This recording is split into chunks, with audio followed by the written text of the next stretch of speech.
आप देख रहे हैं एबीपी न्यूज और इस वक्त की बड़ी खबर आपको दे दें। आयकर रिटर्न फॉर्म में एक नया कॉलम अलग से जोड़ा गया है। इनकम टैक्स रिटर्न में नया कॉलम डाला गया है और इस कॉलम में नोटबंदी के दौरान जमा पैसे की जानकारी अब आपको देनी होगी।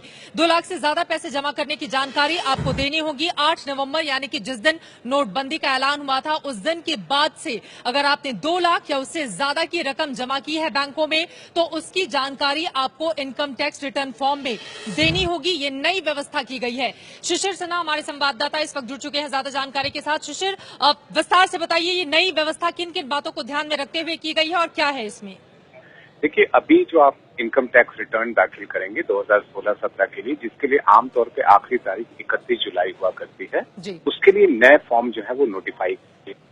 अगर आपकी आमदनी 50 लाख रुपए से कम है और आपको सिर्फ ब्याज का इनकम मिलता है और आपकी सैलरी है और 1 घंटे तक कमाई होती है, तो आप ITR 1 का यूज कर सकते हैं। पहली बार इसमें एक विशेष कॉलम जोड़ा गया है और यहाँ पर कहा गया कि नोटबंदी के दौरान यानी कि 8 नवंबर से लेकर के 30 दिसंबर के बीच में यदि आपने बैंक खाते में 2 लाख रुपए या उससे ज्यादा जमा कराए हैं तो उसकी जानकारी देनी जरूरी होगी।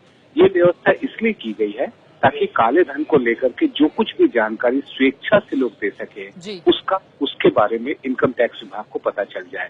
और यदि आप स्वेच्छा से दे देते हैं तो आपके लिए आसान होगा। अगर आप स्वेच्छा से नहीं देते हैं तो इनकम टैक्स डिपार्टमेंट कार्रवाई करेगा और आपके लिए दिक्कतें बढ़ सकती हैं।